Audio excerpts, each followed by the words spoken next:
Welcome to Kev's Travel Stories. Each week I'll be bringing you a story from the weird and wonderful world of travel, a world that can change the way you see life and love and even the way we find meaning.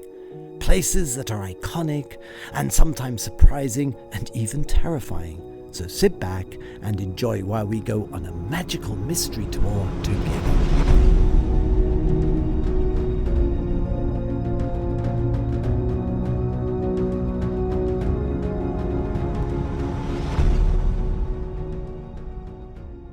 Welcome to Kevin's Travel Stories, and this podcast I'm going to take you on a million-year-old journey right into the heart of Vietnam and the extraordinary Halong Bay karst limestone formations that began millions of years ago and have now resulted in one of the great geological wonders of the world, a UNESCO site, a World Heritage site that's revered and visited by those who want to experience the true grandeur of the world.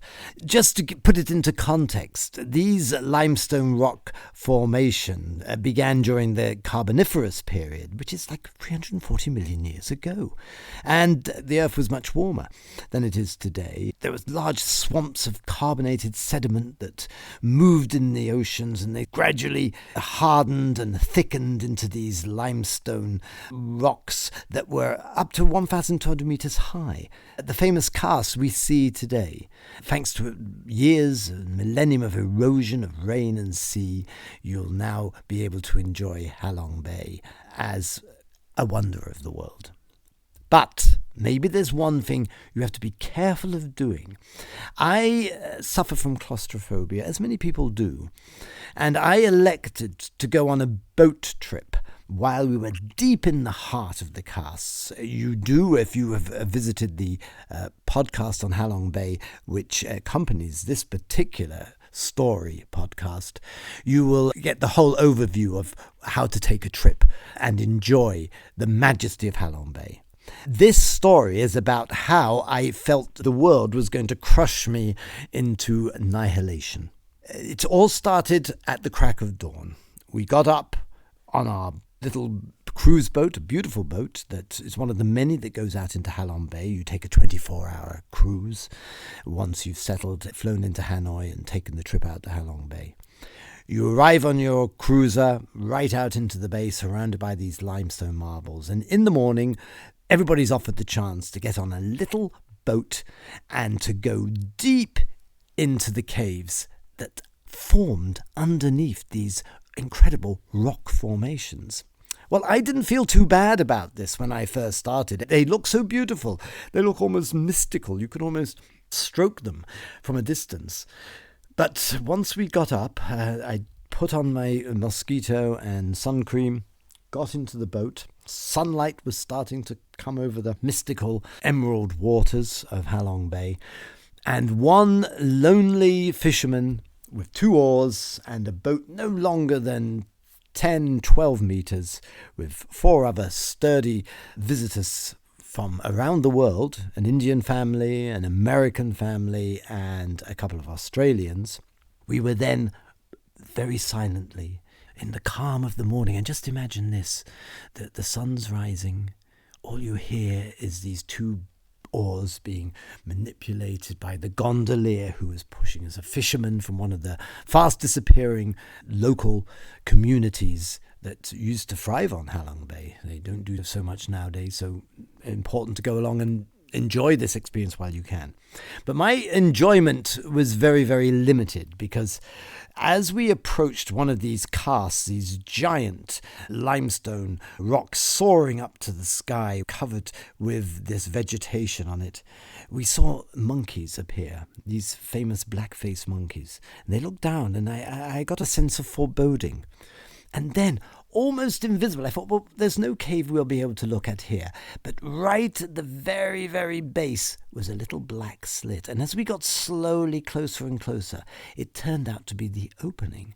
And not only the opening, but it went right through this little mountain, this little karst. Now, I thought we were going to just linger and look through the cave, take a couple of photos, return and have our breakfast. But oh no, and it was too late to do anything about it. So, the boatman, with 2 pushes of these oars, we slip into the darkness. Now, at about 150 meters in front, I could see a little window of light. So there was a passage all the way underneath. But suddenly, right above me, so if I reached up my hand, I could feel the stalagmites, the rock formations coming down. And suddenly I felt this whole mountain is above me. What's to stop it suddenly crashing down and crushing us into annihilation? Well, of course, if you do have some sort of fearful psychosis, like claustrophobia, irrational thoughts that suddenly swamp your mind. So I had to sort of take a couple of deep breaths. I'm schooled in the art of controlling both my vertigo and my claustrophobia, though I find claustrophobia is a little bit more difficult to deal with. So I took a deep breath and I calmed myself and I just listened to the sound of the oars and I just listened to the echo, this extraordinary echo, as the noise from the paddle and the passage of the boat banged off the rock and then echoed slightly right out to the tunnel that I could see slowly growing in front of us. I sat still, breathing deeply, and I lifted my hand and I could feel the rough limestone rock as we moved on. There was a strange hush of silence. Everybody was quiet. It was like we were on the journey, like the Greek legends and myths when you go down into the underworld and you reach the river Styx and you go into the heart of darkness. And this is where we actually were. We were right in the heart of a mountain. We were right in the heart of this wonderful geological monster that reached way above us. And slowly, with the colours of the rippling water playing on some of the beautiful minerals that were above us, you could see colours, you could see greens and oranges, and slowly the light started to grow as we came through. I trailed my fingers through the water. I lifted my hand and touched the rough limestone above me, and slowly we were pushed out into a magnificent bay on the other side. Now, if you're able to deal with these troubling fears that all human beings are prey to, you suddenly get this incredible rush of exhilaration and the majesty of feelings, which was matched by the magnificence of the caves and the rocks that were formed all around us. Halong Bay is rightly a wonder of the world. It is rightly a World Heritage Site. There is nowhere quite like it. But to actually have gone through underneath the mountain was the most extraordinary experience. Now, the only problem was we had to go back. So after taking a few photos and enjoying this wonderful bay, the boatman turned and we went back into the womb of the mountain. I have to say, I behaved better on the way back. My fear had slightly gone, and I could enjoy this wonderful sound. So you had the sound of the oars, the wooden oars, and this ancient fisherman pushing us on his beautiful wooden raft through this narrow opening.